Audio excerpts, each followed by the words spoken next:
Sometimes one quiet sentence can change everything. When a single-dad janitor at an Air Force base looked at the general's hand and said, "My daughter has this ring too," the entire cafeteria froze. What began as a passing remark soon unraveled a secret buried for 30 years, one that would restore honor, heal a family, and prove that kindness can outlive even time itself. Before we begin this powerful true-to-life story of love, redemption, and legacy, we invite you to stay with us till the end. And if stories like this touch your heart, make sure to subscribe to our channel, Soul Moment Story, where every story reminds us that quiet heroes walk among us every day. Now, let's begin. The morning sun leaked through the blinds of the Air Force Base cafeteria, painting thin golden stripes across rows of stainless steel tables. The room hummed with the sounds of ordinary duty forks, clinking boots, scuffing the hiss of the coffee machine, steaming into metal mugs. It was a rhythm everyone knew by heart. Liam Cross wiped down the same corner table he always did at 700 hours. He moved quietly, methodically, with the kind of patience that only comes from someone who's learned to listen more than speak. His green fatigues, once a uniform of valor, now a janitor's workwear, still fit neatly, though time had softened their color to the muted olive of forgotten missions. His long hair was tied back neatly, revealing a face marked not by age, but by endurance. He had been there for 3 years, cleaning, fixing coffee machines, replacing light bulbs no one else noticed. Some of the younger airmen called him Mr. Cross, others just the janitor. None of them knew that the man who handed them extra napkins had once flown rescue missions off the Pacific, dropping into raging seas to pull men out of fire and salt water. He didn't tell stories anymore. He just smiled, wiped tables, and went home to his daughter. Kira, 8 years old, bright as the Arizona sun, and the reason he still woke up before dawn. Every morning before his shift, he'd braid her hair and pack her lunch, always, with a handwritten note that said the same thing, "For my brave girl." It was something her mother used to say before the world collapsed in a hospital explosion 8 years ago, a moment that turned a rescue pilot into a quiet janitor. The cafeteria smelled of bacon grease and strong coffee when the chatter changed. Soldiers stopped mid-sentence, heads turning toward the doorway. That was when she walked in. General Faith Lawson. Her presence sliced through the morning calm like the edge of a saluting sword. She was the newly appointed commanding officer of the base, a woman whose reputation carried the weight of precision and pride. Her uniform was immaculate. Rows of ribbons shining under the fluorescent lights, her expression unreadable but commanding. Liam froze for half a heartbeat, a reflex he hadn't felt in years. Not fear recognition, maybe. Something about the way she carried herself reminded him of another time, another life. The general scanned the room briefly, her eyes missing nothing. She nodded at a few officers before making her way toward the coffee counter. Her boots clicked with an authority that made even the hum of conversation lower itself. Liam, already behind the counter cleaning a spill, straightened instinctively. "Morning, ma'am," he said, polite, steady. She returned a small nod, reaching for a cup. "Thank you, Mr. Cross." Liam Cross. Her eyes flicked toward his name tag, then back to the cup. "Appreciate your work, Mr. Cross. Just doing my part, ma'am." He turned, slightly reaching for the carafe, when something caught the corner of his eye. A flash of green stone, carved and smooth, gleaming under the cafeteria lights. The general's left hand rested on the counter where she wore a ring. A silver band, set with a jade green stone, carved into the faint shape of a phoenix, spreading its wings. Liam's hand stopped mid-motion. That ring. His breath caught the world, narrowing to that single piece of jade. He had seen that ring every night before Kira's bedtime, when his daughter would hold her mother's keepsake to her chest and whisper, "Good night, Mommy." The twin to the one before him, identical down to the carved wing on the left side of the stone. Liam's throat tightened. He heard his own voice before he could stop it. "Ma'am," he said, quietly, almost to himself. "My daughter has a ring just like that." The words hung in the air, strange and heavy. Faith Lawson looked up, puzzled. "I'm sorry." He nodded faintly toward her hand. "That ring. The green stone, it's the same. My little girl's mother left her one exactly like it." A flicker passed across the general's face, surprise, confusion, and something sharper. "This ring," she said slowly, "is a family heirloom. There's only one of its kind." Liam's eyes met hers, steady, searching, but gentle. "Then someone lied, ma'am." The hum of the cafeteria seemed to fade away. A spoon clattered onto a tray somewhere behind them, but no one spoke. The young airmen who had been laughing seconds ago were now pretending not to listen, though every pair of eyes had shifted toward the counter. Faith Lawson's jaw tightened. She wasn't a woman accustomed to being questioned, least of all by a janitor. But there was something in his tone, not defiance, but quiet certainty that unsettled her. "Are you implying something, Mr. Cross?" "No, ma'am," he said softly. "Just saying what I know." For a moment, neither of them moved. The ring glinted between them, two worlds colliding in a single flash of green light. Faith cleared her throat, straightened her back. "Well, Mr. Cross, I suggest you remind your daughter that imitation jewelry isn't uncommon." Her tone was firm, final. She picked up her cup and turned away. But as she walked toward the officer's table, she couldn't help glancing at her ring again, as if seeing it for the first time. Liam stood still, cloth in hand, heart pounding with questions he didn't know how to ask. He wasn't trying to challenge anyone. He hadn't spoken to a general in years, let alone startled one. But the moment he saw that ring, something deep and wordless had stirred inside him, like hearing the echo of a promise made long ago. Across the room, General Lawson sat down, her composure, perfect, as always. But she didn't take a sip of her coffee. Her hand hovered over the cup, the jade glinting against her skin. Her thoughts were no longer on the base or the reports waiting on her desk. They were in another decade, dusty sunlight, a family portrait, and a name she hadn't heard in years. Liam watched quietly from the counter, wiping the same spot over and over. He didn't know it yet, but with one simple sentence, he had cracked open the door to a secret buried for decades, one that would change not just his life, but hers. And outside, through the cafeteria windows, the morning sun climbed higher, bright and unassuming, shining over two people who had just awakened, a story neither of them was ready to face. The next morning, the cafeteria was quieter than usual. Maybe it was the gray light spilling through the clouds, or maybe it was the memory of what had happened the day before, a moment so brief that most would have forgotten it. But not Faith Lawson, and not Liam Cross. Faith entered with her usual composure, yet there was a subtle weight to her steps. Her uniform, immaculate as always, couldn't disguise the unease beneath the polished brass. She didn't make eye contact with anyone. She didn't need to. People naturally stood a little straighter in her presence. Liam was behind the counter, again pouring coffee for the early shift pilots. He nodded politely as she approached, but her gaze wasn't on him this time. It was on her own hand on the ring. The same jade phoenix that had caught the janitor's eye yesterday. She turned it slightly, watching how the morning light caught the green stone. For the first time in years, it looked foreign. "Morning," General Liam said gently. She blinked, breaking her trance. "Good morning, Mr. Cross." Their voices were calm, polite, too polite. The kind of careful civility that hides a storm underneath. Faith reached for her cup, but her hand hesitated just long enough for Liam to notice. The air felt heavier between them. He wasn't sure why he spoke again, only that he had to. "Ma'am, if you don't mind me asking, where did you get that ring?" Her eyes lifted sharp and questioning.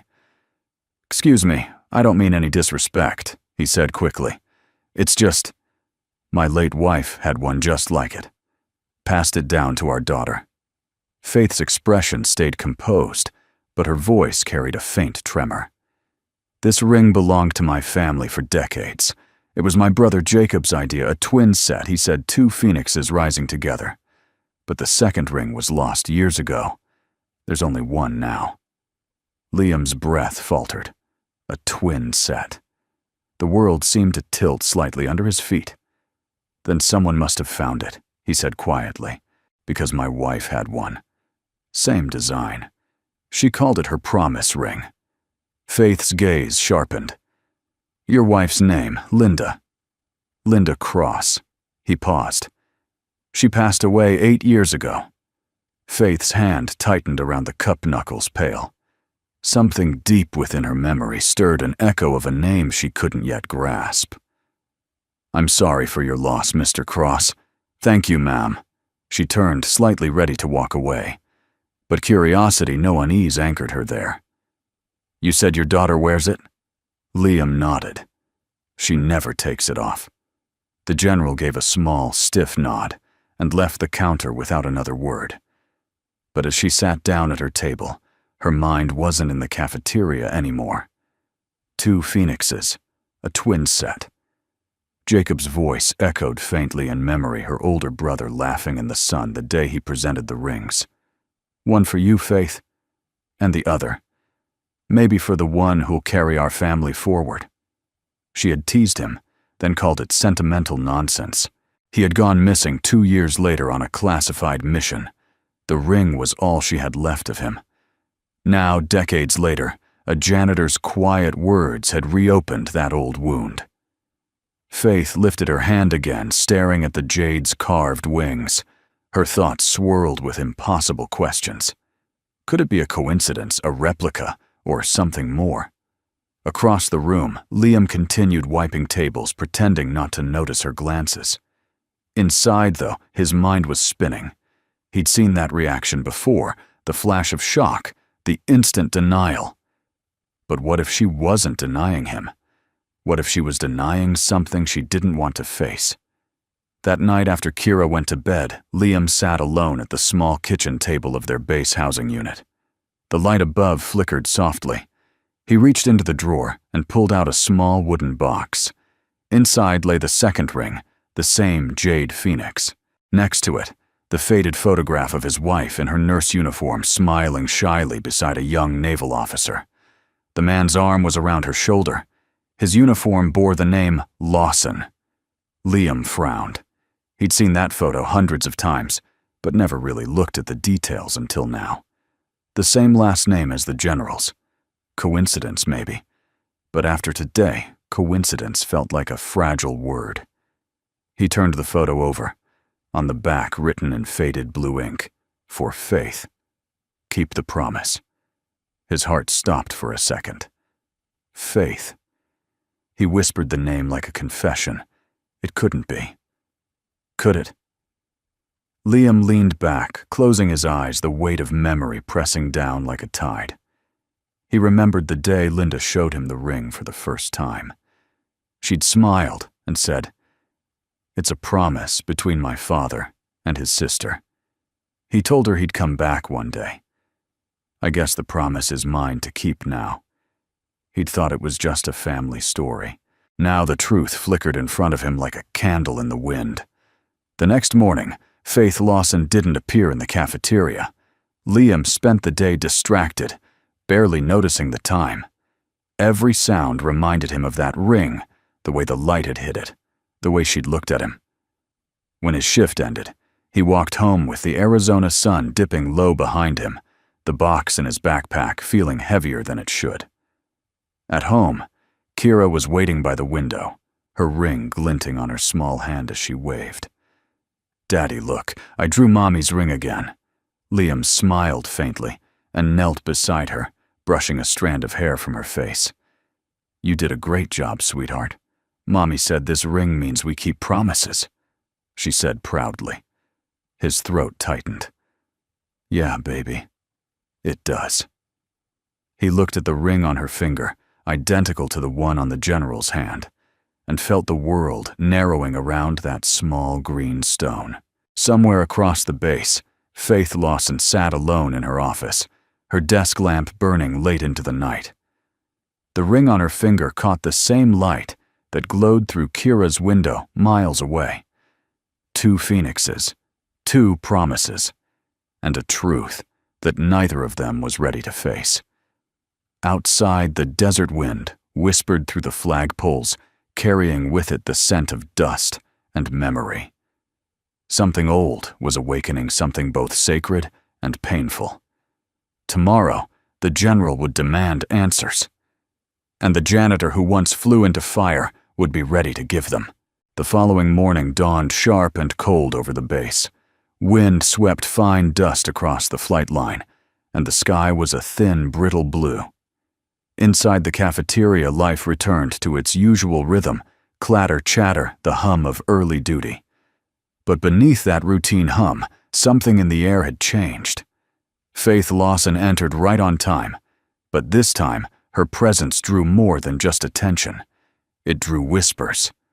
The rumor had spread fast. The janitor had said something to the new general. No one knew exactly what, but people could feel it. The airmen avoided eye contact, afraid to cross invisible lines of rank or rumor. Liam was already there, wiping the same tables, eyes low, pretending the world hadn't shifted beneath his boots. He'd barely slept. Every time he closed his eyes, the 2 rings glimmered in his mind, like twin stars, his wife's and the general's. When Faith appeared at the counter, the chatter died away. "Morning, ma'am," Liam said quietly, his voice steady but subdued. She studied him for a long second before answering. "Mr. Cross," her tone was crisp official. "About what you said yesterday?" Liam looked up, meeting her gaze. "Yes, ma'am." Faith hesitated. Every instinct told her to dismiss this conversation, to restore the order that kept her world precise and controlled. But curiosity, a force she had long buried under discipline, pulled at her. "This ring," she said, turning her hand slightly, so the green jade caught the light. "It is not something that can be copied." Liam wiped his hands on a cloth. "With respect, ma'am, I'm not saying it is. I'm saying there's another one exactly the same." Her eyes narrowed, her posture stiffening. "Mr. Cross, do you understand what you're implying? That an heirloom from my family isn't the only one," he finished quietly. "Yes, ma'am. I do." The silence that followed was heavy. Faith's jaw tightened. To anyone else it might have looked like indignation, but beneath that steel was confusion, and something even rarer. Doubt. "Are you suggesting your wife stole it?" Her words came out sharper than intended. Liam's expression didn't change, but his eyes dimmed. "No, ma'am. Linda wasn't that kind of person." Faith exhaled slowly, almost regretting her tone. "Then what are you suggesting?" He glanced down, folding the cloth neatly in his hands. "That maybe we don't know the whole story." Faith straightened. "The story is simple, Mr. Cross. This ring was commissioned for my family decades ago. My brother designed it before he—" She stopped herself. "Before he was lost." Liam's brow furrowed. "Your brother?" "Yes. Jacob Lawson. He served in the Navy." Something flickered across Liam's face, recognition mixed with disbelief. "Lawson." She gave him a measured look. "You seem to know the name." He shook his head slightly. "No, ma'am. It's just my wife's maiden name was Lawson, too." Faith froze. The cafeteria seemed to vanish around her, replaced by the low roar of her heartbeat. "Lawson?" The name hung between them like a bridge forming out of thin air. "That's a common name," she said, but the firmness in her voice faltered. Liam nodded, though his tone carried quiet conviction. "Maybe. But there's nothing common about those rings." The moment stretched. Every sound in the cafeteria, every clatter of trays, every voice faded into static. For the first time in her long career, Faith Lawson found herself without words. Finally, she straightened her composure, returning like armor snapping into place. "Mr. Cross," she said evenly, "you've clearly mistaken a coincidence for a connection. I suggest we leave it at that." He nodded, but his eyes were searching hers, not for defiance, but for truth. "Yes, ma'am." Faith turned sharply, walking toward the exit. But as she passed the reflective glass of the cafeteria doors, she caught sight of herself. The black uniform, the green stone, flashing faintly under the light. And for one strange second, she saw another woman's face, instead of her own. A younger version. A sister. A promise. A man in a Navy uniform smiling beside her. Her hand trembled slightly as she pushed the door open. Liam watched her leave a heaviness settling in his chest. He hadn't meant to offend her. He'd only wanted to understand. For years, he had wondered why Linda never spoke about her family. Why every time he asked, she'd change the subject. Her eyes soft, but distant. Now he wondered if she'd been protecting him from something. Or someone. That night, Faith sat in her office long after the base had gone quiet. The hum of the air conditioner was the only sound. Her eyes kept drifting to the ring on her hand, to the faint carving of the phoenix, its wings outstretched, forever frozen in ascent. Jacob's face flashed in her memory, his laughter, his promise. "One for you, Faith, and one for the future." She clenched her jaw. No, it couldn't be. That ring was destroyed or lost with him. But the janitor's calm voice echoed back to her. "My daughter has one just like it." She opened her desk drawer and pulled out an old folder. Inside was Jacob's file, at least what was left of it. Classified stamps, redactions everywhere. Officially, he had been declared MIA. Unofficially, rumors had whispered a different story. Faith's hand hovered over the file, her mind at war. She had built her career on control, on never letting emotion dictate command. But this was different. This was personal. She picked up the phone. "Colonel Davis," she said when the line clicked. "I need access to the personnel records for a civilian contractor named Liam Cross." "Yes, the janitor." "Former Navy rescue pilot. Pull his service file, medical history, anything you can find." The colonel hesitated. "Understood, ma'am."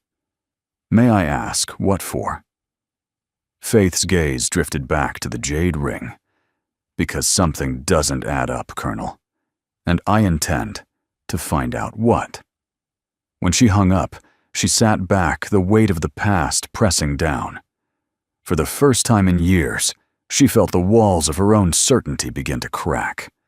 Across the base in a small two-bedroom housing unit, Liam tucked Kira into bed. She smiled sleepily, the ring on her finger glinting in the lamplight. "Daddy," she murmured.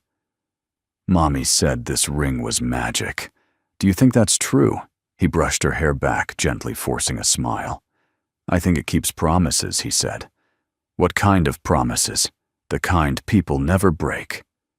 As Kira drifted off to sleep, Liam sat beside her, the box with the photograph and the twin ring resting in his hands. He looked at the photo again, the faded handwriting, for Faith. Keep the promise. Somewhere on the base, Faith Lawson was staring at the same words in her memory. Neither of them knew it yet, but the storm had already begun. The desert wind moaned softly outside the small base housing unit, brushing against the cracked windows like the whisper of an old memory. Inside, the light from a single lamp spilled across Liam Cross's kitchen table, turning the worn wood a muted amber. He sat there, elbows on the table, staring at the small wooden box in front of him, the one he hadn't opened in years. Kira had gone to bed hours ago, her soft breathing steady through the thin wall that separated her room from his. It was the quiet hour between midnight and dawn, when even the hum of the refrigerator sounded too loud. Liam turned the box over in his hands, thumb tracing the small nick in the lid, the one his wife had once laughed about, saying she liked things that looked a little broken. He hesitated. Some boxes were never meant to be opened again. But the image of General Faith Lawson's face wouldn't leave him the shock, the disbelief, the way her hand trembled around that green ring. He flipped the latch.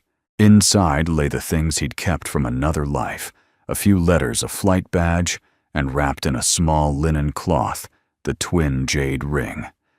Its surface caught the light just enough to reveal the carved phoenix wings extended in eternal flight.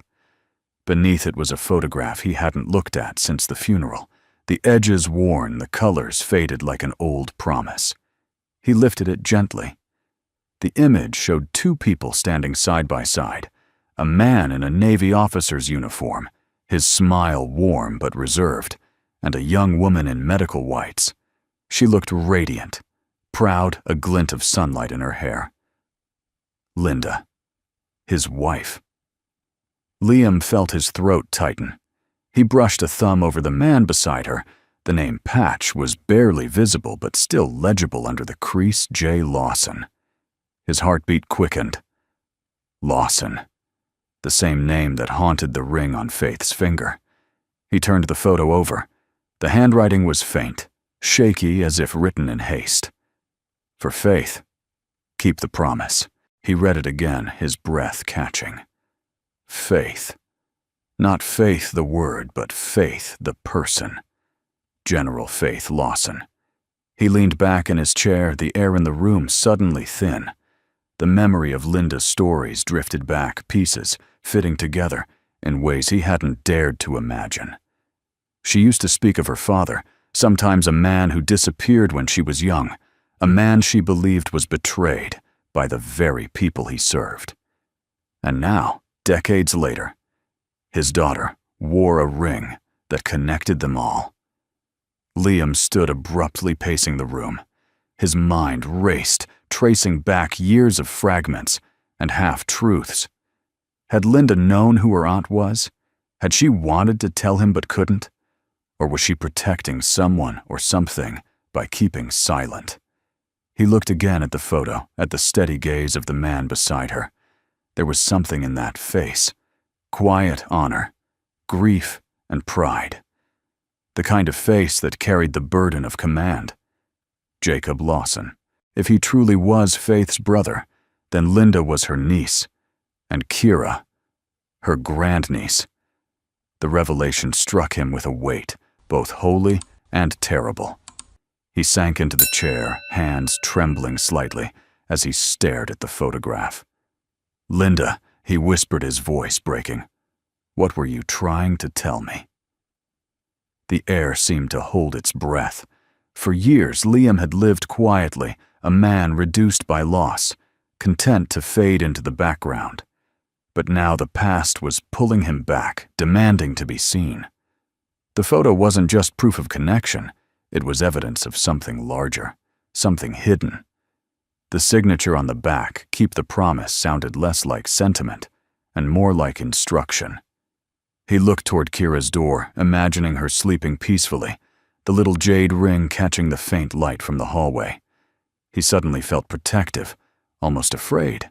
If this ring connected his family to something buried, something powerful enough to have been erased from history, then he needed to know the truth for her sake.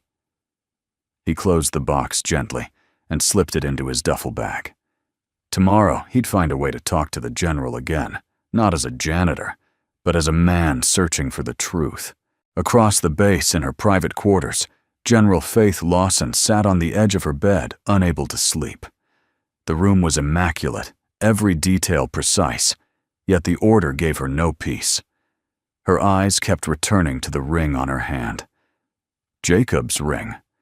She had worn it every day since the Navy had declared him dead 30 years ago. But the words of the janitor kept echoing in her mind. My daughter has a ring just like that. It shouldn't have been possible. And yet, when she closed her eyes, she saw her brother's handwriting again, the same looped F in her name, the same scrawl she hadn't seen since she was 23. Faith rose and walked to her desk. She pulled open the top drawer, retrieving a file marked Lawson Jacob. Classified. It had been heavily redacted when she'd last seen it. Even as a general, she hadn't been able to access the full truth. But now she noticed something she hadn't before a small notation on the bottom. Personal effects recovered 1 ring delivered to next of kin, delivered to her. So how could there be another? Her mind churned. A twin set. That's what Jacob had said. She had brushed it off as a joke, one for him, one for her. But maybe he hadn't been joking. Maybe he'd made them for another reason entirely. Faith poured herself a glass of water, her hand trembling slightly. She had spent her life commanding soldiers, negotiating treaties, holding together crumbling chains of command. But nothing in all her years had prepared her for this, the possibility that a piece of her family had survived somewhere she hadn't thought to look. A janitor's little girl. The thought tugged at something deep inside her. Could Linda Liam's wife have been Jacob's daughter? The timeline fit. The ages matched. But how had she never known? Faith sank into her chair, staring at the ring. The green stone caught the faint glow of her desk lamp, flickering like a heartbeat. For the first time in decades, she felt something fragile stir inside her chest. Hope. But with it came fear. Because if the ring had resurfaced, then so had the truth Jacob died protecting. She opened her notebook and wrote a single line beneath her brother's name. Find Linda Cross. Then, after a long pause, she added, Find Liam Cross. At dawn, Liam stood outside his quarters, the wooden box in his bag, and determination in his eyes. The sun was breaking over the desert horizon, painting the base in orange and gold. He looked out across the runway, where jets were already warming their engines, the noise familiar, yet distant. Once he'd been one of them, a rescuer, a man with wings. Now he was a janitor with a photograph and a promise. But in that moment, as the first light touched the twin rings sleeping in his pocket, and the one glowing on the general's hand miles away, it felt like something old and sacred was awakening again. The past wasn't done with either of them. Not yet. The night refused to end. General Faith Lawson had spent most of her career mastering the art of stillness, an officer's mind trained to remain sharp through crisis, detached through chaos. Yet as the desert wind hissed against her office window, she found herself pacing like a restless cadet, haunted by a janitor's quiet words. The jade ring on her hand caught the pale moonlight glowing faintly green. She twisted it slowly, her pulse matching the rhythm of its rotation. The base was silent now. Even the security patrols had faded into the background hum of engines cooling in the dark. But Faith's mind was alive with ghosts. She turned toward the folder lying open on her desk. Jacob Lawson's file, its corners frayed from years of being pulled out, stared at, and put away again. Her brother's smiling face looked back at her from a yellowed photograph clipped to the first page, the confident young commander, proud and certain.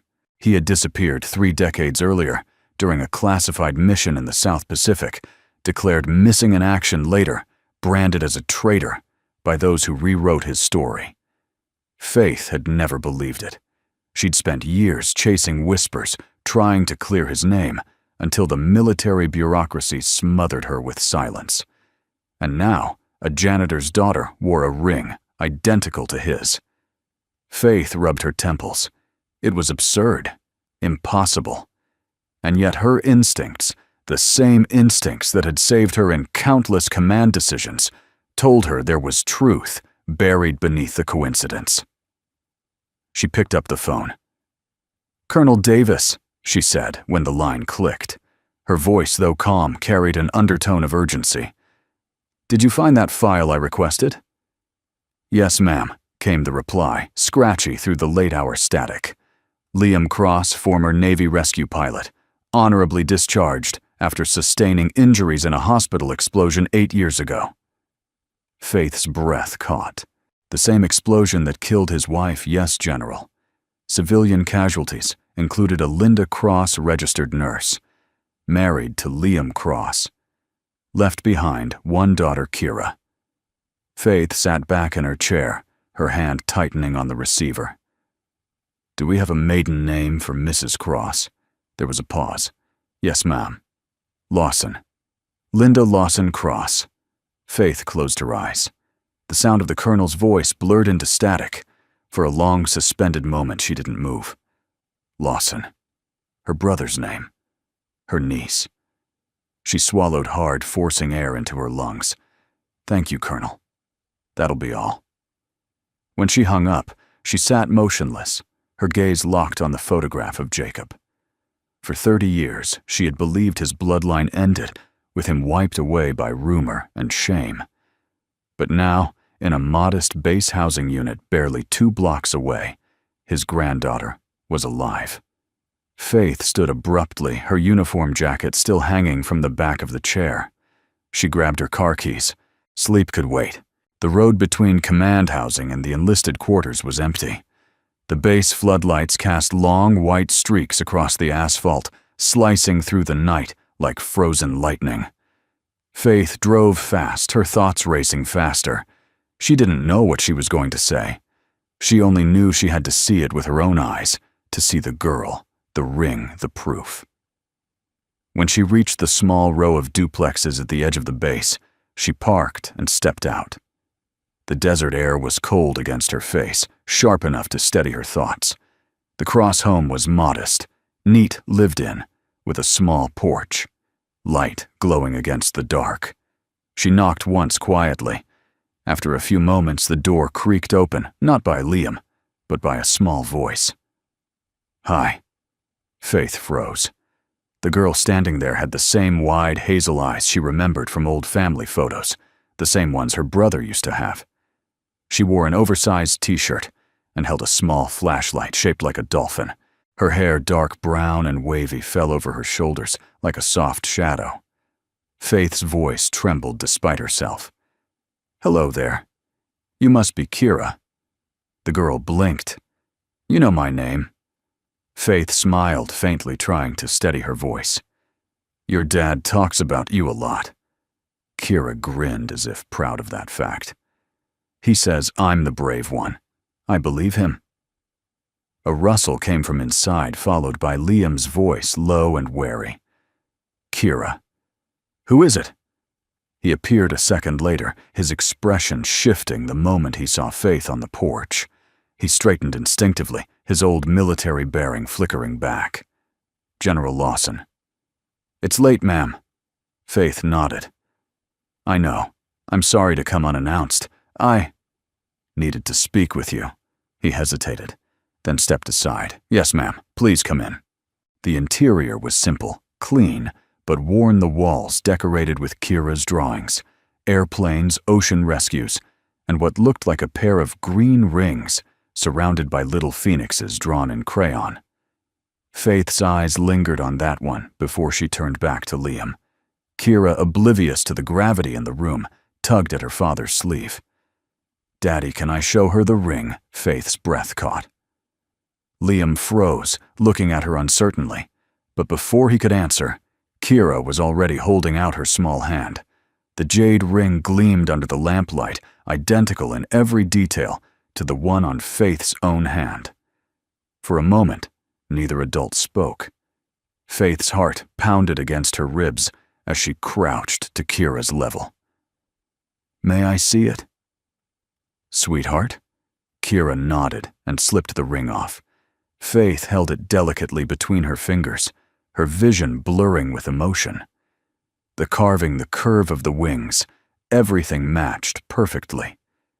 She looked up at Liam, her voice trembling. Where did she get this? He hesitated, his throat tight. From her mother. Linda left it for her. Faith stared at him. Linda Lawson Cross, she whispered. Your wife. He nodded. For a long time, the only sound in the room was the faint ticking of the clock above the sink. Faith's composure began to crack. Her voice was softer when she spoke again. Mr. Cross, Did your wife ever tell you anything about her family?" Liam's eyes flickered with pain. She said she didn't have one, that everyone she knew was gone. Faith pressed her lips together, her eyes glistening. She wasn't gone. She was part of mine. Liam blinked, not understanding. "What are you saying?" Faith swallowed, her voice breaking as she said the words she had buried for 30 years. "Linda was my brother's daughter. Your wife was my niece." The silence that followed felt infinite. Liam's breath left him in a slow exhale. His gaze fell on the photograph on the table, the one of Linda with the man in uniform. Jay Lawson. And in that instant, he understood. Faith reached out, touching the jade ring gently in her palm. This ring wasn't just jewelry.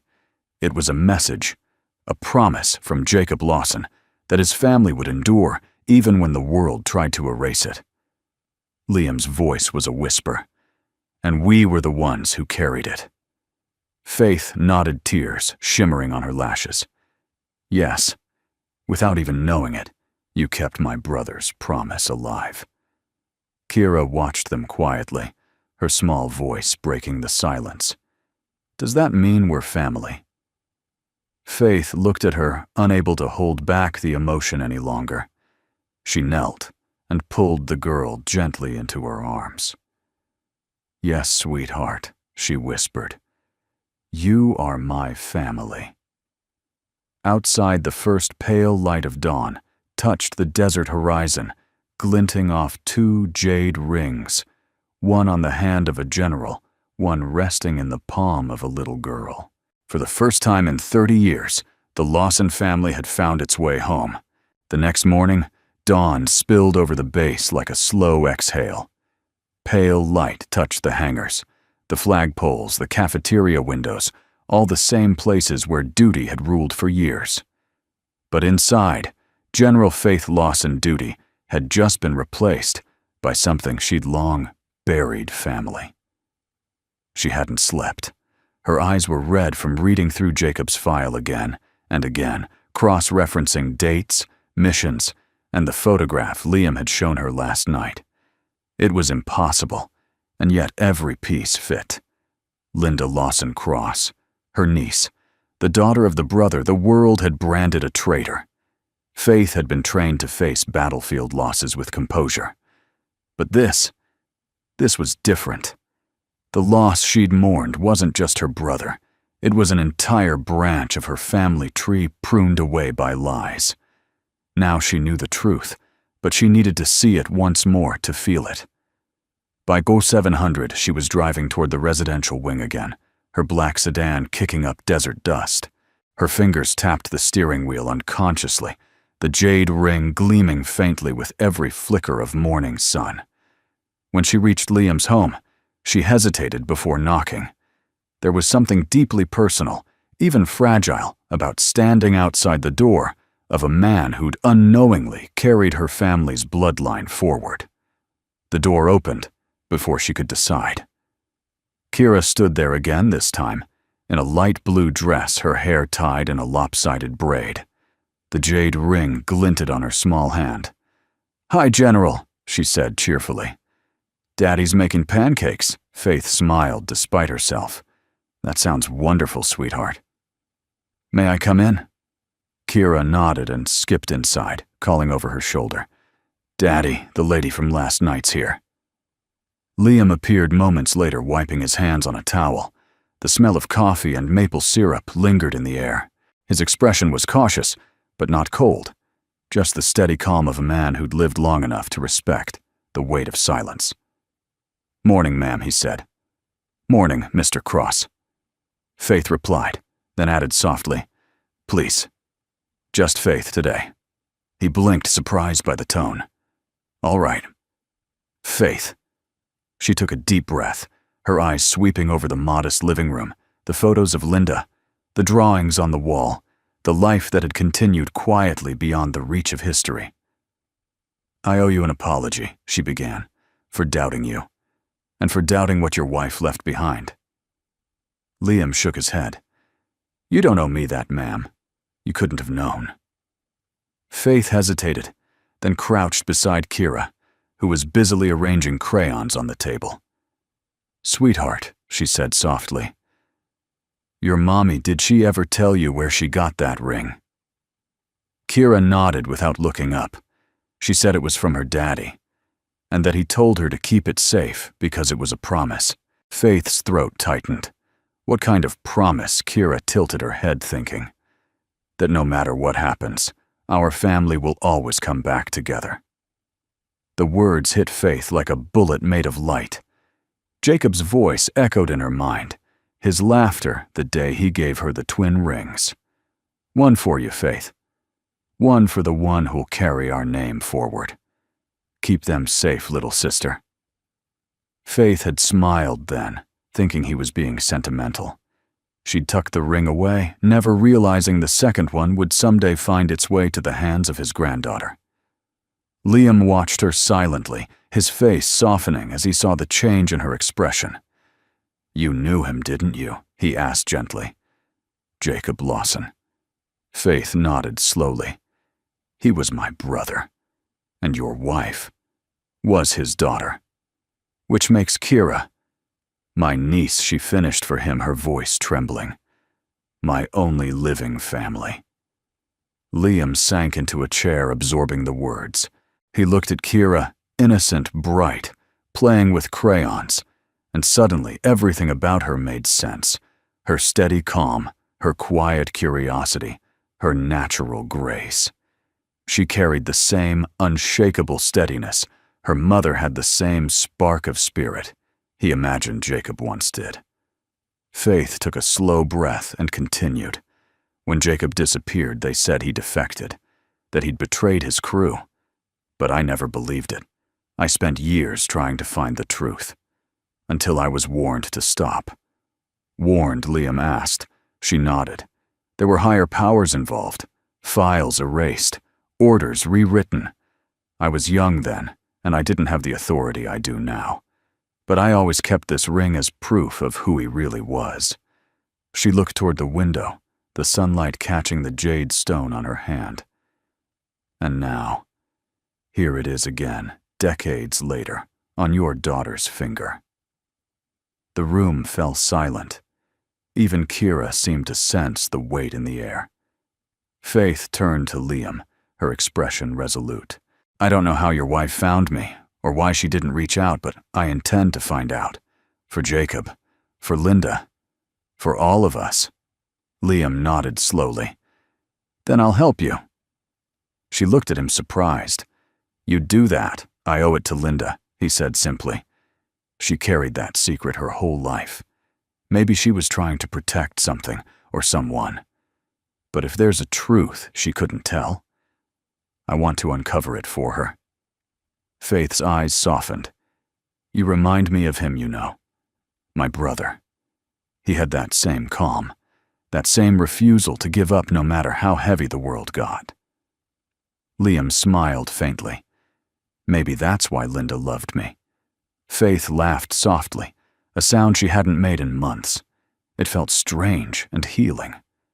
Kira ran up to them, clutching a small folded piece of paper. I drew something, she announced proudly. She handed it to Faith. It was a crayon sketch, 2 rings glowing beneath a rising sun, and 3 people standing hand in hand. Underneath, in messy but determined handwriting, Kira had written, Keep the promise. Faith felt tears sting her eyes. She pulled Kira close, whispering, Your mommy would be proud of you, sweetheart. The little girl smiled up at her radiant. Daddy says when people keep their promises, the world gets better. Faith looked at Liam over Kira's head, and for the first time he saw the steel in the general's eyes soften into something entirely human gratitude. Outside, the desert wind shifted. The sunlight grew warmer, and somewhere deep within the walls of the base, an old truth stirred, ready to rise again. Faith stood, setting her jaw. I have work to do. There are records that were never meant to be found, but I'll find them. And when I do, Jacob Lawson's name will shine again. Liam extended his hand. "Whatever you need, I'm with you." She shook it firmly. "Then we start tomorrow."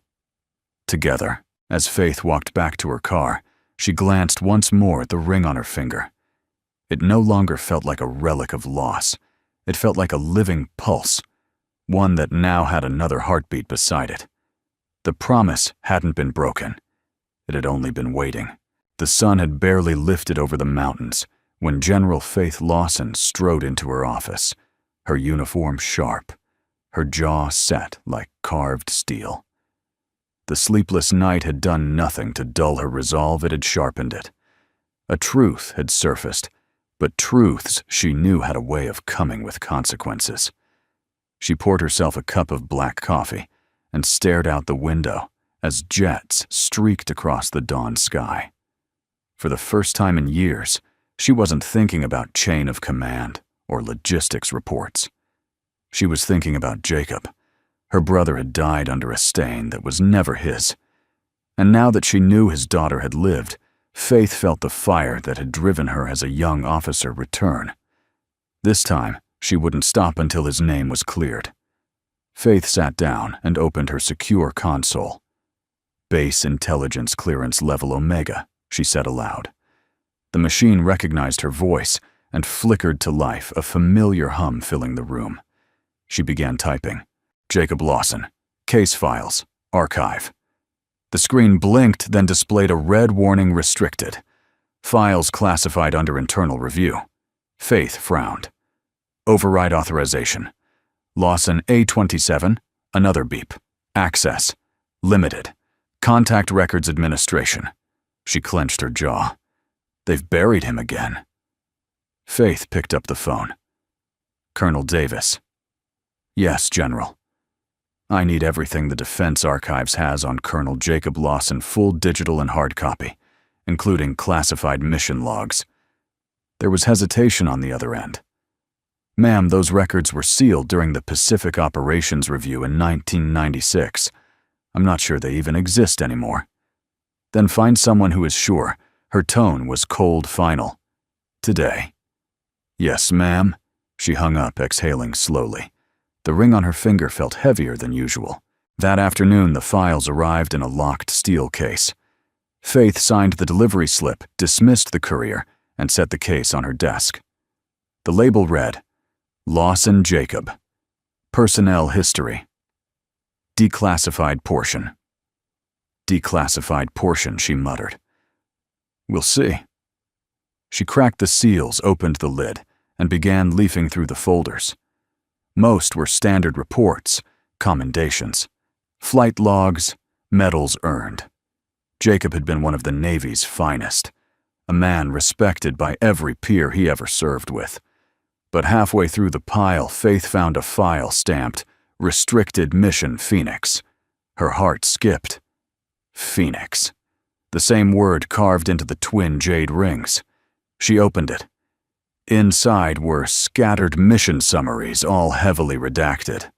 One line stood out beneath the black ink: Operation Phoenix. Objective secure evacuation of civilian medical personnel, South Pacific Hospital compound. Status compromised. Officer Lawson presumed KIA, possible defection. Her hands trembled. The same hospital where Linda Jacobs' daughter had once served. The same explosion that took her life years later. The threads connected too neatly to be coincidence. Faith flipped through the next few pages until a loose sheet fell out, an old audio transcript labeled "Recovered Voice Log, Lawson Flight Comms." She pressed play. The faint crackle of static filled the office, then Jacob's voice, distant but unmistakable. "If anyone hears this, we were set up. Orders were changed mid-air. The civilians, they're not supposed to make it out. I can't follow that. Tell Faith, don't let them bury this. Don't let them bury me."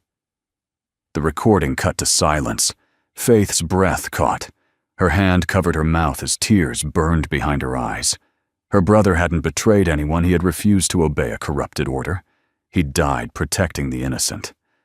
She sank back into her chair, the weight of it all pressing down.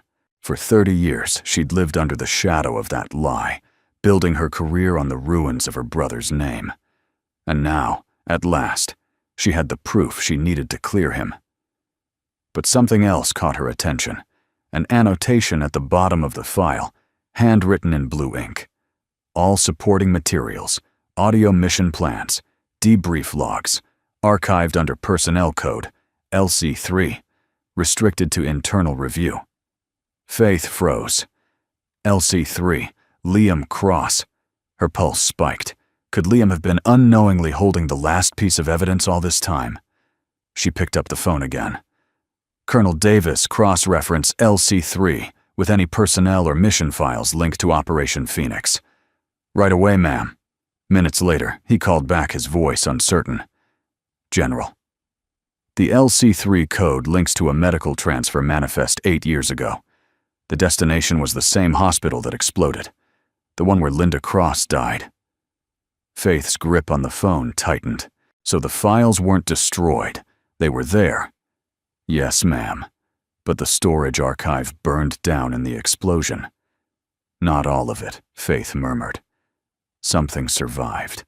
It always does. That evening, Faith drove back to Liam's home. He was outside fixing a squeaky porch hinge, while Kira rode her bike in small circles nearby.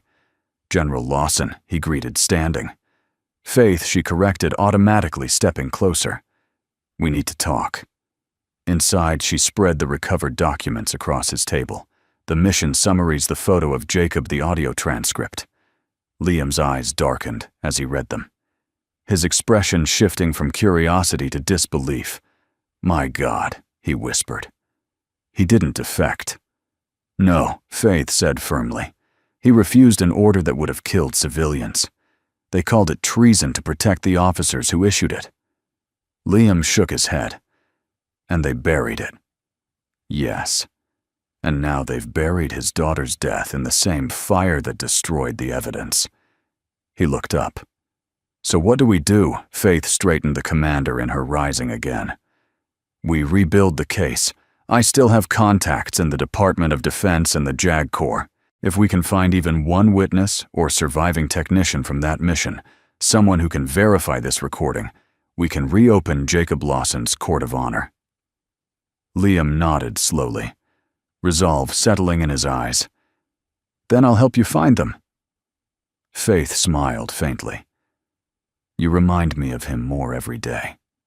Outside, the desert sky turned crimson, streaked with gold, a phoenix sky. Faith gathered the papers into a folder and slipped the ring from her finger for the first time in 30 years. She placed it on the table beside Kira's smaller ring. 2 rings, she said quietly, 2 promises. Liam looked at her, understanding. Then let's keep both, he said. The rings gleamed side by side in the dying light symbols of truth, rising again from the ashes of betrayal. Neither of them knew it yet, but before the week was out, the name Jacob Lawson would echo across the halls of military command, once more, no longer as a stain, but as a resurrection. The first light of dawn crept over the Arizona desert, turning the horizon into a pale sheet of gold. On the airbase, the flag stirred slowly, catching the breeze before rising to full mast. Morning reveille sounded across the barracks, but inside the small housing unit on the edge of the base, the world felt unusually still. Liam Cross sat at the kitchen table, a mug of coffee untouched in front of him. The folder of classified papers lay open beside the wooden box, the one that had started it all. The 2 jade rings glowed faintly in the soft light, as if alive. He hadn't slept. Not really. His mind had replayed everything: Faith's revelation, Jacob's voice on the old recording, the truth buried under 30 years of lies. It was the kind of story that could rewrite everything he thought he knew about his wife, and about himself. Kira shuffled into the kitchen, still in her pajamas, clutching her stuffed dolphin. Daddy, she mumbled. You didn't sleep again, he smiled, gently brushing her hair back. Couldn't, sweetheart. Big things on my mind. She looked up at him wide-eyed. About Mommy. He nodded. And about the promise she made. Kira smiled sleepily. The one with the rings, yes. Liam whispered. That one. Across the base, General Faith Lawson stood by her window, the same light washing across her desk. Her uniform hung ready on the back of her chair, but she hadn't changed into it yet. Today, for the first time in decades, her war wasn't against an enemy, it was against history. The audio file still played softly on a loop, Jacob's voice crackling through the speakers. Each word struck deeper than the last. Tell Faith. Don't let them bury this.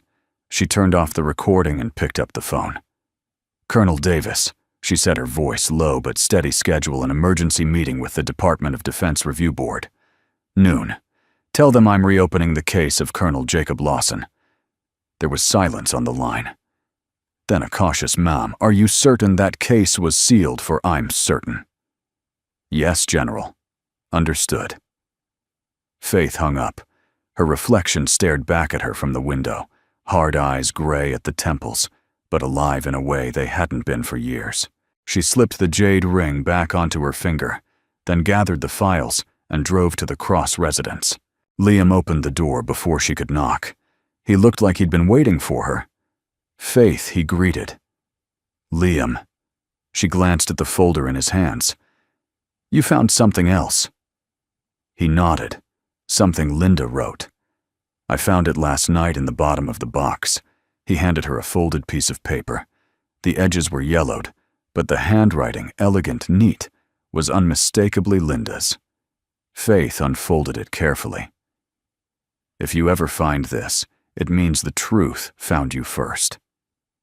My mother never told me who my father was. She only said he died for something that mattered. When I was old enough, I found his name, Jacob Lawson, and I found her letters from him. I knew he wasn't a traitor. I joined the military hospital to prove it. But I think someone knew what I'd found. If anything happens to me, keep Kira safe. She carries his promise now. The ring will lead you back. Faith's eyes filled as she lowered the letter. The ink had bled slightly, as if tears had fallen on it once before. She knew, Faith whispered. She knew who she was. Liam nodded, and she knew someone was watching her. Faith's voice hardened. Then we'll finish what she started. They drove together toward the base command building, the desert sun rising behind them. Kira watched from the back seat, clutching her sketchbook, the same one filled with her drawings of rings and phoenixes. Faith parked in front of the administrative wing. As she stepped out, the young guards at the entrance straightened instinctively, saluting her. She returned the gesture absently. Her mind was already inside in the war room of truth. Inside her office, she spread the documents across the table. The mission reports, Jacob's photograph, the recovered audio log, and now Linda's letter. Liam stood beside her, silent but steady.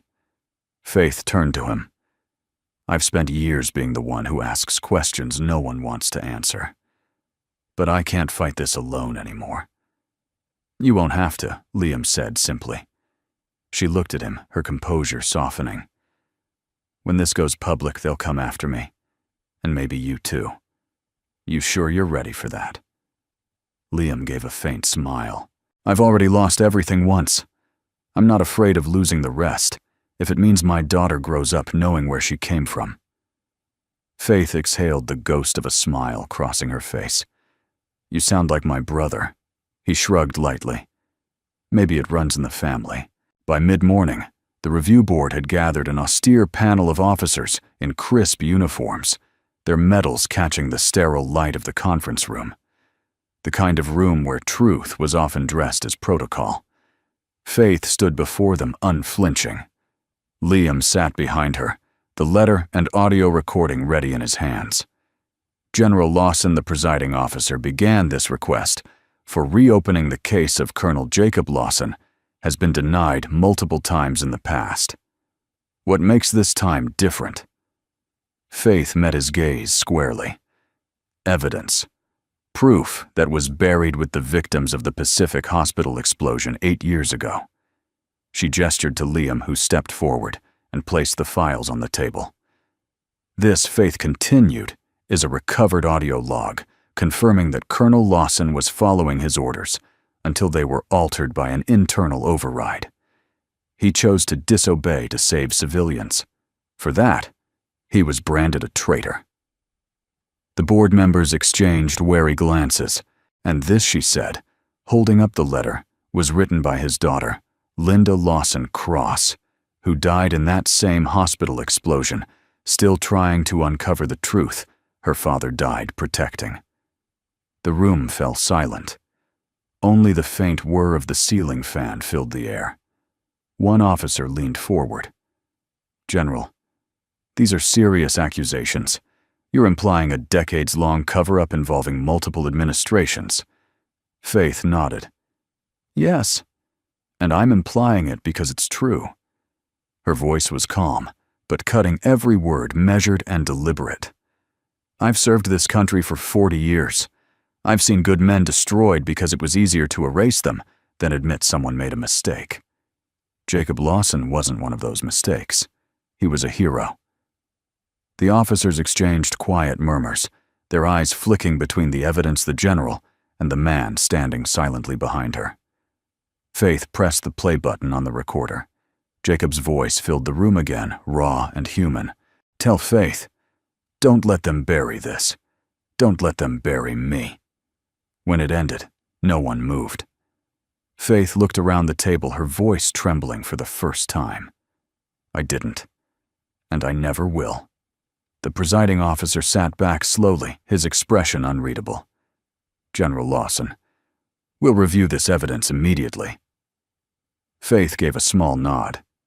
"That's all I ask." As they walked out of the building, the noon sun blazed high, scattering the shadows that had followed them for decades. Liam exhaled deeply. "You think they'll do the right thing?" Faith looked toward the flag flapping against the sky, the jade ring glinting on her finger. "I think the truth has a way of rising like a phoenix. Sometimes it just takes a little fire." They stood there together in silence, watching the light shimmer across the base, until the sound of jet engines roared above them, wings slicing through the bright sky, free again. For the first time in years, Faith felt her brother's presence in that sound, and the weight she'd carried for 3 decades began to lift. The dawn had finally brought more than light, it had brought redemption. The sky above the Washington, D.C. Military Tribunal Hall was a deep, commanding blue, the kind that only appeared after a storm had cleared. Flags rippled along the marble steps, their movement solemn, almost reverent. Inside, the Great Seal of the United States gleamed above the dais, and beneath it, rows of officers in dress uniform sat in disciplined silence. It had been weeks since Faith Lawson reopened her brother's case. Weeks of investigations, interviews, and late-night hearings that stretched until dawn. Every new document pulled from the shadows had confirmed what she already knew. In her bones, Colonel Jacob Lawson had never betrayed his country. He had died trying to protect it. But this morning would decide whether the world finally learned that truth. Faith adjusted her uniform collar and took a slow, steady breath. Though her posture was sharp as ever, Liam could see the tension beneath her calm decades of loyalty, balanced against a lifetime of grief. He stood a few feet behind her, the polished wooden box, with the twin jade rings tucked carefully under his arm. Kira sat quietly beside him, her small hands folded in her lap. She'd insisted on being here. "It's Grandpa Jacob's day," she'd said. Faith had smiled softly at that. "Yes, sweetheart, it is." Now, as they entered the hall, every eye turned toward them, not out of gossip or curiosity, but out of something deeper respect. The presiding officer, an older man with medals heavy on his chest, called the room to order. His voice echoed against the paneled walls. "This court is now in session for the purpose of reviewing the service record and final actions of the late Colonel Jacob Lawson, United States Navy. A murmur of movement followed. The prosecutor, a stone-faced man from the Defense Historical Division, stood to begin. General Lawson, you've petitioned this court to reopen a case sealed nearly 3 decades ago. On what grounds? Faith stepped forward, her tone even precise. On the grounds that the evidence used to convict my brother's memory was falsified, that Operation Phoenix was sabotaged, not failed, and that Jacob Lawson's last recorded transmission proves he was obeying the moral and legal code of this nation. She gestured toward the screen, where a military technician cued the recovered audio. The familiar static filled the chamber. Then Jacob's voice emerged, calm yet urgent. This is Colonel Lawson. Civilian compound is under fire. Orders received are invalid. Coordinates were changed. We are staying until the last evac is out. Tell Faith. Tell her the promise still stands. The words hung in the air like a prayer. Liam's chest tightened. He'd heard it before, but never like this. Not through the resonance of a courtroom, not before the eyes of a nation. Faith stood motionless, her hands clasped behind her back. For a long moment no one spoke. Then the prosecutor cleared his throat. Admirable words, General. But this single log doesn't prove falsification. Do you have supporting evidence? Faith nodded once. Yes. She turned toward the back of the room, and the doors opened. An elderly man in a faded navy jacket entered, slowly leaning on a cane. The courtroom rippled with whispers. This is Master Chief Robert Givens, Faith said. He was Colonel Lawson's communications officer during Operation Phoenix. He's the last living witness. The old sailor saluted the panel. Permission to speak freely, sirs. Granted. Givens took a deep breath. We were told to stand down that night. But the new coordinates we got, they weren't from HQ. Lawson caught it first. He checked the signal chain and realized the orders were coming from an internal relay, someone trying to erase evidence of a failed evacuation. He refused to comply. The prosecutor frowned. And how do we verify that claim? Givens reached into his jacket and pulled out a small, dented flash drive. Because I kept the transmission log, sir. 30 years in a drawer, waiting for someone brave enough to ask again. The courtroom erupted in quiet gasps. Faith's hand trembled slightly as the technician plugged in the drive. Lines of code appeared on the large screen, time-stamped signals, message origins, and one encrypted command from a deleted internal channel. The presiding officer adjusted his glasses. This is direct evidence of falsified orders. The prosecutor sank slowly back into his chair. Faith exhaled, steady but emotional. Jacob Lawson refused to abandon those civilians. He stayed until the compound exploded because of the enemy strike that came when those false coordinates were used. He died doing his duty. The officer at the bench looked around the room. Then the question before this court is clear. Was Colonel Lawson's conviction in error, and should his record be amended to reflect his honorable service? The panel whispered among themselves for several minutes that felt like eternity. Liam's hand tightened around the box in his arms. Kira leaned closer to Faith, sensing the gravity of the moment. Finally, the presiding officer stood. His voice carried through the hall. After review of new testimony and classified evidence, this court finds that Colonel Jacob Lawson acted with honor and integrity in the line of duty. The charges of defection and misconduct are hereby rescinded. His record will reflect valor under fire. His name will be reinstated in the roll of honor. Faith's breath hitched. The room broke into restrained applause, followed by the solemn sound of officers rising to their feet in silent salute. Liam stood, 2 eyes glistening. He opened the wooden box. Inside lay Jacob's ring, the one Linda had passed to Kira, now resting beside Faith's. Faith turned toward him. Their eyes met, and she whispered, "He's free now." Liam nodded. "You freed him." She shook her head. "We did. The presiding officer stepped forward, extending his hand. General Lawson, it's been a long time coming. Your brother's courage will be remembered. Faith accepted the handshake, her composure unbroken, though tears traced quietly down her face. As the ceremony concluded, the hall began to empty, but Faith remained. She approached the memorial wall at the back of the room, a slab of polished black granite engraved with names of the fallen. She found her brother's. For years it had borne a small mark, an asterisk denoting dishonor. Now a technician stood ready with a chisel and cloth. With a gentle stroke, he removed the mark. Faith touched the name with her fingertips. "Welcome home, Jacob," she whispered. Behind her, Kira tugged softly on Liam's sleeve. "Daddy," she said, "can we show Grandpa's ring at the ceremony tomorrow?" Liam smiled faintly. "We will, sweetheart. He'd like that." Faith turned her eyes full of quiet pride and grief intertwined. "Yes," she said softly.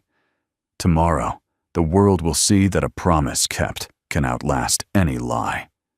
They left the hall together, an unlikely family bound by truth, walking into sunlight that felt like redemption itself.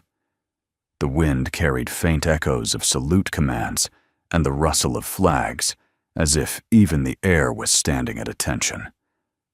And somewhere above in the boundless blue, Jacob once flew through it, seemed the sky itself whispered back, "Clear view and forgiven." The sun broke through the clouds over Arlington that morning, spilling a quiet golden light across the marble of the memorial hall. The courtyard outside was already filled, officers in dress uniforms, veterans in medals and caps, families clutching folded flags. But at the center of it all stood a single podium, flanked by two glass cases. Inside them, the twin jade rings caught the light, glowing like tiny flames reborn. The ceremony was about to begin. General Faith Lawson stood near the podium, her uniform immaculate, her medals glinting under the morning sun. Yet for once, she did not stand as a commander, but as a sister. The weight of 30 years had fallen from her shoulders. She carried only the gentle ache of remembrance now. Behind her, Liam adjusted Kira's small blazer. The girl clutched a folded program titled, "Colonel Jacob Lawson, Restored to Honor." Her handwriting had added 3 words beneath it. "For Mommy, too." Faith looked at the inscription and smiled faintly. "She's got her mother's touch," she said softly. Liam nodded, and her grandfather's heart. The air was crisp at the flag above them at half-mast, fluttering gently in the wind. When the bugle sounded, the crowd fell silent. An announcer's voice echoed over the speakers. "Today we gather not to mourn a fallen soldier, but to celebrate a promise kept." 30 years ago, Colonel Jacob Lawson gave his life protecting civilians under fire during Operation Phoenix. His courage was buried by mistake. His honor was buried by bureaucracy. But truth, the voice paused, has a way of rising. Faith stepped forward to the podium. Her voice carried with calm authority, but her tone trembled at the edges. "My brother Jacob was a man of few words. He believed that promises weren't meant to be spoken, they were meant to be lived. He died keeping his. And in doing so, he gave our family a second chance at remembering who we are." Her gaze swept the crowd, then settled briefly on Liam and Kira. "And when I first met the man who helped uncover this truth, I thought he was just a quiet janitor, a humble man sweeping the floors of a base I commanded. But I learned that some of the greatest acts of courage don't wear uniforms anymore. Sometimes they carry mops instead of medals, hope instead of rank." Liam lowered his head, his eyes glassy. Faith continued, her voice steadying. "Because of him, and because of a little girl who still believed her mother's ring could make the world better, we stand here today, not in shame, but in pride." She lifted a small velvet box from the podium and opened it. Inside lay a medal, Jacob's posthumous Medal of Valor, reinstated by the Department of Defense. The crowd rose to their feet as she pinned it onto a folded Navy flag. Faith's next words came quieter, more intimate, as if speaking directly to the brother, whose name gleamed on the memorial wall behind her. Jacob, we kept your promise. Your family's still here. Your name is clean, and your fire still burns in all of us. She stepped aside. Liam took her place at the podium, the weight of the moment reflected in his voice. 8 years ago, my wife Linda died, thinking her family's story ended in tragedy. But standing here today, I know she was wrong. Her daughter carries the same light her grandfather once did. And I know, wherever Linda is, she's proud. He turned to Kira, kneeling so their eyes met. Sweetheart, your mommy's promise brought all of us here. Do you want to tell them what you said this morning? Kira hesitated, glancing at the crowd, then leaned toward the microphone. Her voice was small, but clear. Mommy said the ring was a promise, that families never really break apart. They just take time to find each other again. The crowd stirred, softly, moved. A few soldiers dabbed at their eyes. Faith crouched beside Kira, resting a hand on her shoulder. And you, young lady, kept that promise better than any of us. She reached into her pocket and drew out her jade ring. This ring was your great-uncle's gift to me, a symbol of duty, honor, and hope. It's time it belongs to the next keeper. Kira's eyes widened as Faith slid the ring gently onto her finger, beside the smaller one she already wore. The twin phoenixes gleamed side by side, their wings seeming to mirror one another in the sunlight. One ring for the one who built the promise. Faith said, her voice breaking. And one for the one who kept it alive. Liam swallowed hard, his gaze fixed on the rings, the generations of meaning they carried. Faith, he began softly. Thank you for giving her something to believe in again. Faith met his eyes and smiled faintly. She gave it to me first. For a moment, the wind hushed, the sunlight deepened, and it felt as if the entire world was holding its breath. Then, from behind the memorial wall, a Navy honor guard raised their rifles. The command rang out sharp and clear. Ready, aim, fire. 3 volleys cracked across the open air. The echo rolled through the trees like thunder fading into peace. Buglers lifted their instruments. Taps began a slow, aching melody that carried through the courtyard like a benediction. As the final note lingered, Faith stepped back to the podium one last time. There's a line my brother wrote before his final mission, she said softly. I never understood it until today. He said, when the ashes settle, look for the wings. That's where you'll find us. Her gaze lifted toward the sky, where the morning light shimmered through the flag's folds, and for an instant, the fabric glowed the same deep green as jade. She looked down at Kira. The phoenix has risen again. The crowd stood in silence, many with hands over their hearts. And as the ceremony ended, Faith, Liam, and Kira approached the glass display together. Inside, the 2 rings now rested side by side on a velvet cushion, forever joined, forever alight. The engraving beneath read 1 for those who built the promise, 1 for those who kept it. Faith reached out, placing her hand on the glass. Rest easy, Jacob, she whispered. Your fire still flies. Liam took Kira's hand. Come on, sweetheart, he murmured. Let's go home. As they turned to leave, the wind picked up again, gentle, warm, carrying with it a sense of completion. The 2 rings shimmered under the sunlight, their reflection merging into the faint outline of a phoenix spreading its wings. And for a brief, perfect moment, it seemed to lift from the glass, alive, eternal, free. A month later, the world outside the base seemed quieter, softer, like the air itself had exhaled after decades of holding its breath. The story of Colonel Jacob Lawson's redemption had swept through every corner of the military press and beyond. News anchors spoke of the man whose courage outlived the lie, and photos of Faith standing beside Liam and Kira at the memorial had gone viral across veteran networks.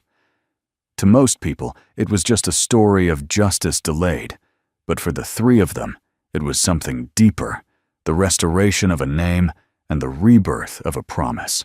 Faith Lawson's boots clicked against the marble floors of the Pentagon one final time.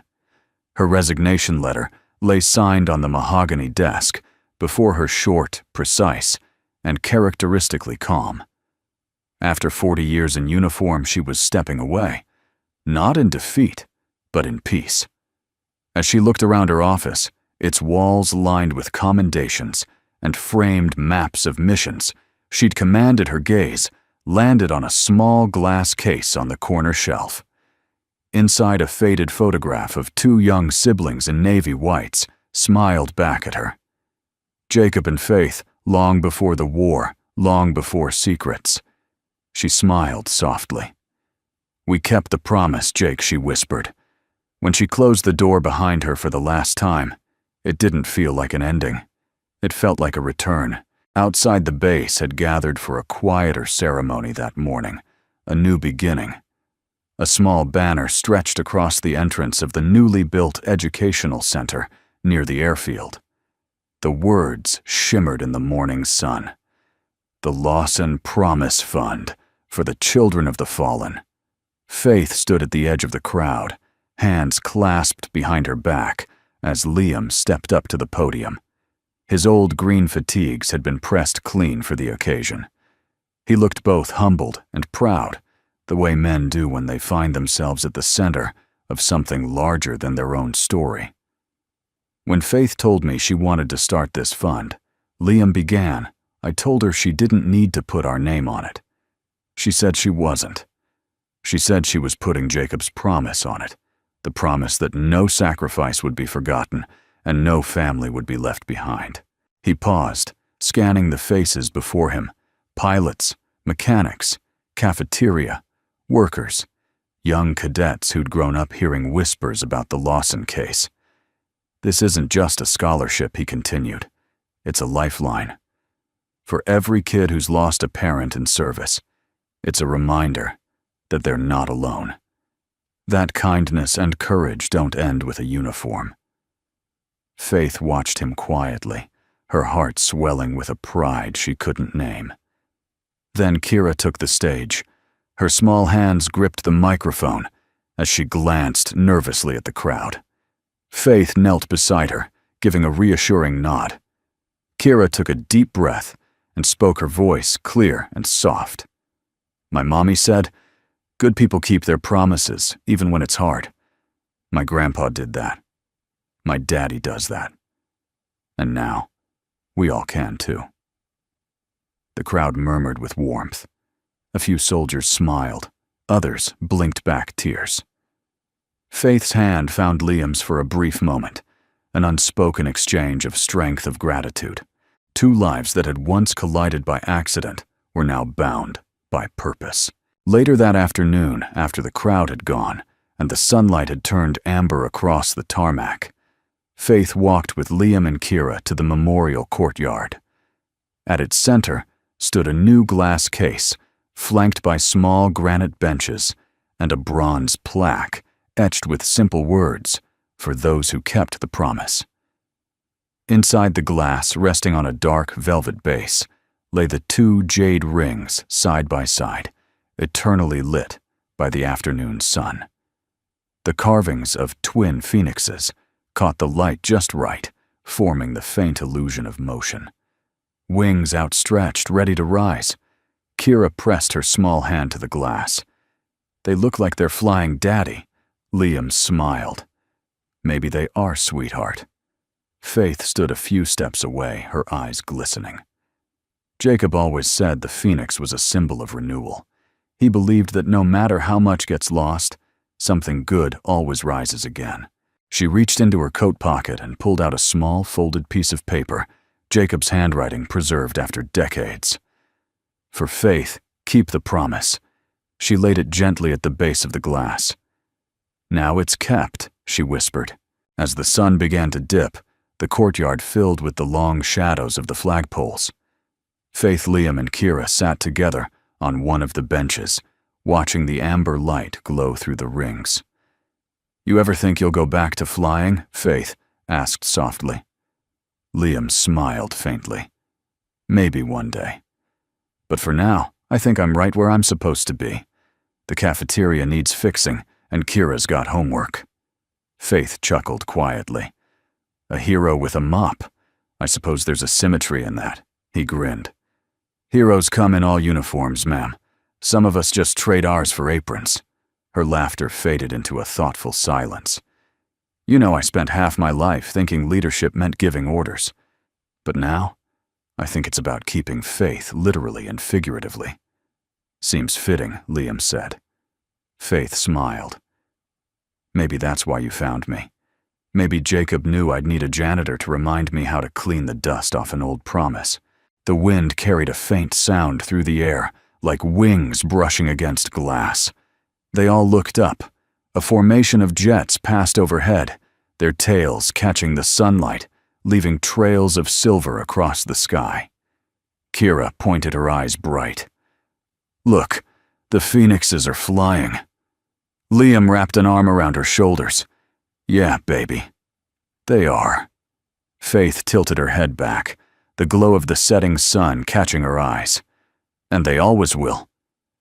For a moment the world held still, the sound of the jets fading into silence, the breeze whispering through the memorial courtyard. 2 generations sat together beneath the sky that had once taken everything from them, and now gave it all back. Truth, peace, and the unshakable knowledge that promises real ones never die. As the last light of day washed over the rings, their twin reflections merged into a single glowing symbol, a phoenix rising wings, wide eternal. Faith's voice was barely a whisper. He kept his promise, Liam, and now, so have we. Liam looked toward the horizon, his hand resting on his daughter's. "Then I guess that means the promise lives on." The light faded, but the rings burned on steady, bright alive. "We'd love to hear from you. Where are you watching from today?" It's always amazing to see how these stories of hope and kindness reach hearts from every corner of the world. If this story touched you the way it touched us, we'd be truly grateful if you'd subscribe to our channel, Soul Moment Story. Every click, every comment, and every share helps us continue bringing you more heartfelt tales that celebrate love, courage, and the quiet strength of everyday people. Thank you so much for spending your time with us.